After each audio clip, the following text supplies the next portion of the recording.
Vic was born in King's Cross. He left school when he was 14. He joined the army when he was 18, and he wouldn't tell you this because he's too modest, but the Second World War started when he was in, I think, Palestine. He found himself in 1941 in the Western Desert, where he worked with the Long Range Desert Group and the Special Air Service, driving on his own, aged 21, 22, across hundreds of miles of desert. He then found himself with the Rifle Brigade at Alamein, where he drove a carrier through at the beginning of the attack. He fought in a battle called Snipe, where the 1st Battalion, the 2nd Battalion, the Rifle Brigade, was surrounded by nearly 100 German tanks, of which they destroyed 40. He then joined the Parachute Regiment and fought at Arnhem, and was in the rear guard at Arnhem, where he was captured and became a prisoner of war. As a prisoner of war, he ended up in Dresden, and that's what we'll be talking about in just a second when I stop rabbiting. It was right in the centre of the old of the old city, right in the centre. And it looked, well, I didn't see much of it, except that it had a sort of a domed archway. You went up some steps into it, and when we got in there, it was crowded out with all these different people of different nationalities. And it had a big glass dome roof, like a cupola. Well, it's about 10 o'clock. Nobody's going to get any sleep there. You just sit down and with your knees up and talk to each other, keep each other's spirits up. Then you hear the sound of aircraft. The Flieger alarm has gone off, the aircraft alarm has gone off, but nobody takes any notice of that because it goes off every night, and they're probably bombing Chemnitz or Leipzig, which is about 60 miles to the west. Until all of a sudden the sky's lit up with these big Christmas tree things which dangle down slowly, come down through the clouds, like whacking great. And yet we could see this through the glass roof. So that was it. We knew, we knew something was going to happen. We had an idea.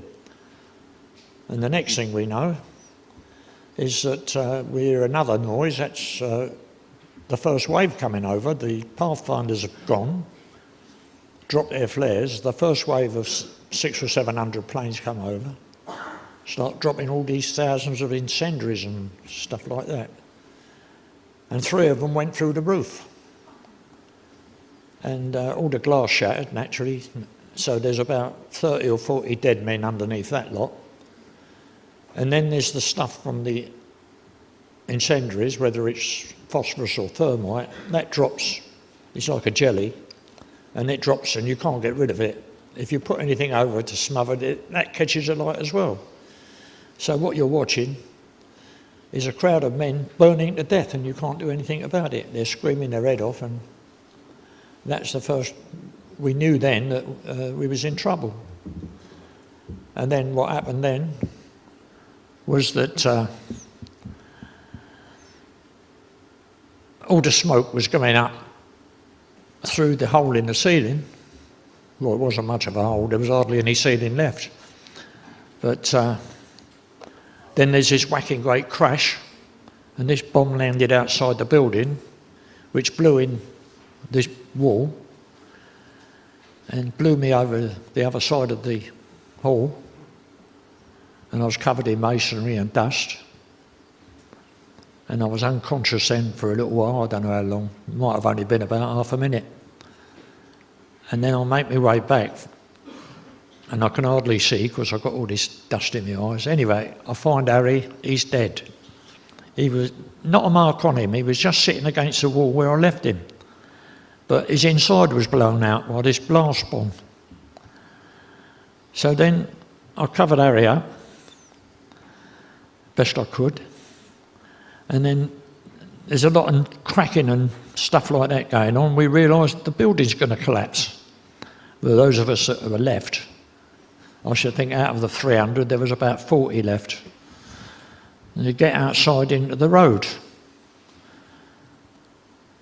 and then you can't stand the heat because everything's alight. This was almost at the tail end of the first raid. And there's people burning and people screaming. and you can't do nothing. You can't find a way out. Everywhere you go, there's either a wall of flame, and these incendiaries are coming down all the time on top of you. Hundreds of them. There was 3 types of incendiaries. A small one, like the 3 that burst through the roof. They were about 2 or 3 foot long. And then there was a bigger type, same type, stick, but they were much bigger. And then you had what they called a cookie, which was either a 1,000 or a 4,000 bomb filled with napalm. And if that dropped, then anything within about 300 yards was immediately incinerated. So that's what we walked out into. After we got out the building, I suppose the first raid was nearly over then. The fire, although everything was alight, it probably like a normal raid. I don't know what you call normal, but normal to us. And then there's a lull. And after about half hour, people who can walk about start congregating, and in about an hour, things are starting to get organised again. Unfortunately, after about 2 hours, the alarm goes off again. There's another 800 planes come over. And these ones have got the 1,000 and the 4,000 pound bomb cookies, and they didn't have any more of those little incendiaries, they had the bigger ones. But they also had these whacking great blast bombs, what they call blast bombs. What did you see in the streets? People burning to death, and you couldn't do anything about it. And then after the second raid had been in operation, since the bombing of Hamburg 9 months previous, they brought it to a fine art. They knew exactly how big the bomb had to be to blow the roofs off, because they wanted a lot of the walls standing in order to create drafts. And it was these drafts which fed the flames. And all the centre of Dresden was already a furnace. Anybody in the centre of Dresden by this time had it. They was all dead. And the wind starts coming up to feed the fire. And the way to safety was not to go with the wind, but to try and walk against it. But you had to hold on because these winds were... And then at the same time you're breathing all this hot air, and that's going in your lungs, and your clothes by this time are brittle. You can't get out. There's no way out. How was it? It was evil. I don't really know what you expect me to say when you say how was it. Thousands of fire bombs dropping all over the place, explosions, heat, fire, people screaming, people burning, people alight. Well, it wasn't. After about half an hour, it started developing into something which was really bad. It started off rather tame, actually. The first 5 or 10 minutes. The very first wave, as far as I can remember, the mosquitoes dropped the lights, the fairy lights, and then the first lot came over and dropped all these incendiaries. And then, of course, as wave after wave came over, so the impact got heavier. It was the second wave which really brought the tornado into being, because then they started dropping the 4,000 pound, blockbusters and 4,000 pounds of napalm, which if it dropped anything within about 300 yards was immediately incinerated. So, and then to feed the fire, so you get the wind coming in. And that's really tornado force, and you just can't. It dehumanises anything that you've experienced before. I've been through 6 years of war. I've lost all but 3 of the 28 blokes I joined up with in 1937. I'd been in every battle in the Middle East. I'd been in Italy, I'd come home, I'd been captured at Arnhem, but nothing prepared me for seeing women and children alight and flying through the air. Nothing prepared me for that.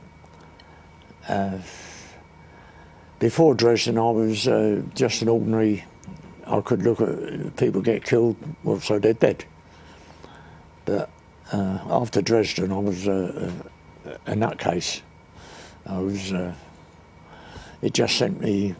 It took me 40 years to get over it, and I don't think I even laughed for 40 years. I couldn't even laugh at anything. But Dresden itself, yeah, you see people stuck in. They try to cross over to us, a group of them, because I was on a bit of grass with these firefighters, and we'd come back because it was too hot, and we came back to get some clean air, or what we could call clean air, for 10 minutes, have a breather. And this group tried to cross this road, and the first lot of them got stuck in the middle of it. They couldn't get away, and in the end, they caught a light. They were still alive, and then they exploded. You can't talk about it. You can't talk about it because nobody who hasn't experienced it their mind can't grasp it. And for you, Victor, what you said that it was 40 years before you came to terms in any way with what happened. Did you not speak about it at all in that time? No. I never even. I think my family thought, as far as the war was concerned, I think they thought I was on a Cook's tour.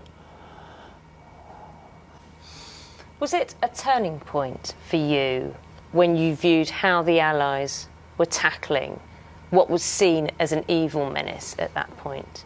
I thought I never blamed the airmen.